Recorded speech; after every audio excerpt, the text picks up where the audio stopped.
Beba, sprayin mo na siya! Bilis! Mr. Grasshead, huwag kang magagalit ha! Babasahin kita! Beba, tignan mo! Nakangiti! Tuwang-tuwa siya! Panigurado! Mabilis tumubo yung buhok niya! Kaya nga eh! Para siyang nariligo! Ayan na, princess! Tapos na siyang dinigang! Basang-basa na siya! Antay na lang natin tumubo yung buhok niya! Okay! Pagmamasdan natin yung pagtubo ng buhok ng Mr. Grasshead!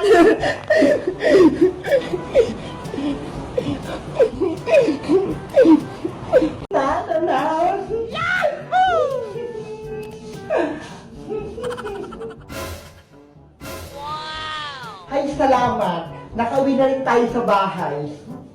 Beba! Hala, lagot! Nakauwi na si Senyorita Princess, tsaka si Tia Tere. Asan ka na naman, Beba? Senyorita, andito po ako. Ano pong kailangan nyo? Bakit nagtagal mong sumagot? Siguro, kinakain na naman yung mamahalin naming pagkain dyan eh. Hindi po. Naglilinis po ako sa kabilang kwarto, kaya natagalan po ako. Magsisinungaling ka pa sa akin? Eh ano lang nasa mukha mo? May pasas ka pa sa bibig? Hindi po to pasas, senyorita. Ipot po to ng butiki. Patikim nga, baka nagsisinungaling ka lang sa akin. Oh no! Ipot nga ng butiki. Kadiri! Ayaw niyo po kasing maniwala sa akin eh. Mami, oh! Tignan mo si Bebang, oh! Tinatawanan ako! Hoy, Bebang! Ikaw bata ka? Wala kang karapatan na pagtawanan to nag-isa kong prinsesang si Princess, ha? Patawad po, Tia Tere. Ano? Tinawag mo akong Tia? Hindi mo ako tiyahin, no? Kaya wag mo akong mapiya-tiya. Ako lang naman ang donya sa pamamahay na to. Kaya tawagin mo ako ng Donya Tere. Wow! Hindi na po mauulit, Donya Tere. O siya, nakapagsahin ka na ba? Hindi pa po eh. Ang tamad-tamad mo talaga, Bebang, eh, no? Anong gusto mo? Ako pa magsasaing? Hindi po, Senyorita Princess. Nawala lang po talaga sa isip ko. Ang dami ko po kasing ginagawa dito sa may palasyo eh. Mami, si Bebang, oh, sumasagot pa, nagrereklamo, ayaw atang magsaing. Hoy, Bebang, huwag kang umustang senyorita dito. Dahil ikaw ang katulong, kaya ikaw ang gagawa ng mga gawaing bahay. Totoo naman po yung sinasabi ko eh. Ang dami ko pong ginawa dito sa may palasyo. Naglaba pa ako, naglinis, nagugas ng pinggan, nagwalis, nagdilig. Iniwan ka sa akin ng nanay mo ni 20 pesos, walang binigay. Kaya magtrabaho ka, huwag kang patamad-tamad. Naiintindihan mo ba? Opo, Donya Tere. Naiintindihan ko po. Eto na yung lulutuin mong bigas, oh. Dapat, saktong 1 milyong butil to, ah. Walang susobra, walang kukulang. Kung hindi, yari ka sa akin. Ang hirap naman yan, Senyorita Princess. Bibilangin ko pa to isa-isa. Ay, aba, nagreklamo ka ba? Baka gusto mong palayasin ka namin dito at pulutin ka sa kankuhan. Opo, bibilangin ko na. Dapat lang, dahil ako natutunod dito. Makalis na nga dito, na-stress ako sa'yo, nababawasan yung ganda ko. Big Bird, namimiss ko na si nanay. Nasaan na kaya siya? Gusto ko na siyang makita at mayakap. Pagod na ako dito. Kawawa naman si Beba. Ang bata-bata niya pa, para makaranas ng paghihirap. Ginawa na siyang alipin ni Princess tsaka ni Tere. Ay, kawawang bata. Kaya siya babalikan ng kanyang nanay sila. May langaw! Hey! Hey! Shit! Alis! Alis! Kasuway ko princess na to. Ginawa pa akong langaw. Kaya mother kaya ako. Makalis na nga ako dito. Baka mag-usap pa ako.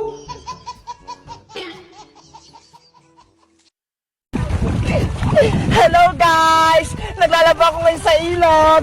Tignan nyo ho! Ang sayo maglaba dito. Ang linis-linis ng tubig. Ayun yung mga nilabahan namin oh. Ang dami doon. Mama, ipapakita ko sa inyo yung mga nilabahan namin.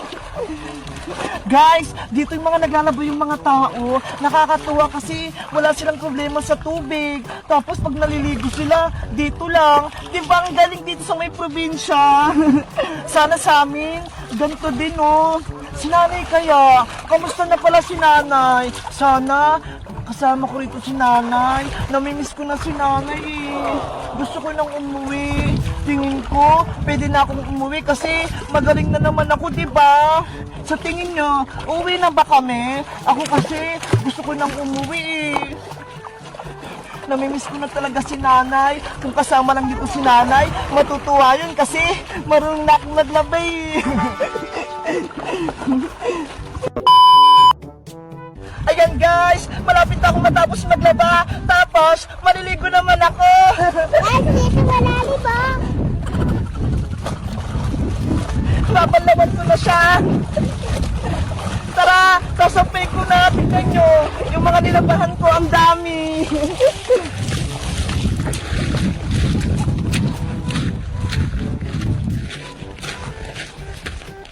Ito guys, oh, ganito lang maglaba.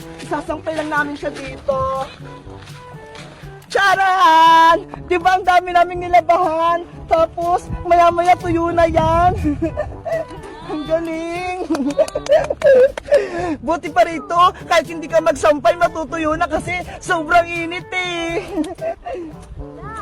Tara na guys! Samahan niyo ako maligo doon! Ayaw, pahiraman na.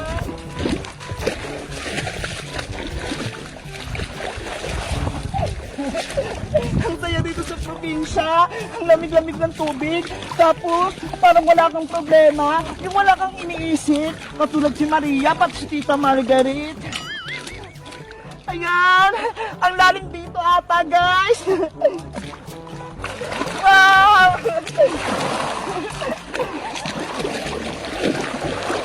Tignan nyo guys, aanutin kaya ako nito. Ay!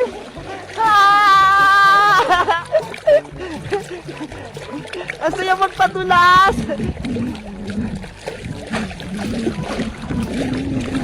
Charan! Ang lamig ng tubig! Tara guys, manood kayo! Magpapagos ako rin sa ilog!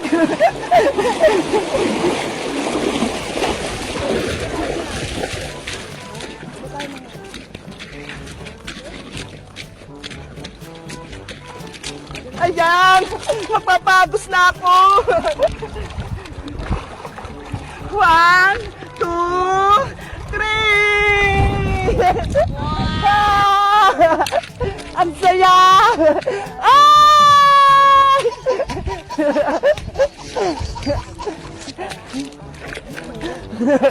Inaanod talaga ako dun guys! Ang lakas ng ano dito!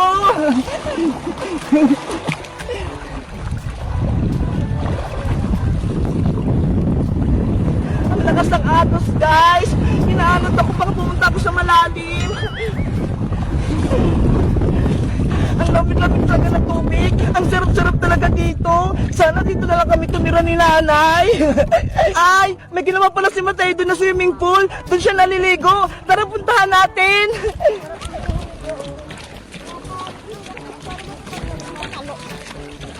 Ito guys oh. Swimming pool na maliit yung Mateo. Diba? Hindi ako inaalon dito. Kung gusto nyong maligo dito, meron ditong mababaw, tas sunod ulit mababaw. Meron naman dong pang matatanda, yung kayang magpalangoy hanggang dun sa dulo.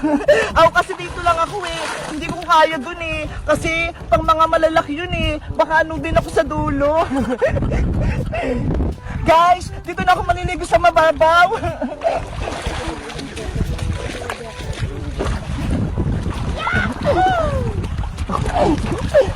Ang lamig ng tubig, ang sarap.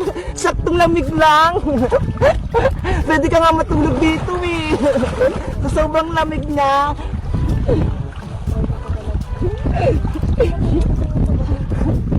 Si Princess pala tsaka si Iska hindi na dito sumama sa ilog kasi lagi silang naliligo sa ilog eh. Si Iska nagrereklamo, ang itim na rin daw. Si Princess naman gumaya din.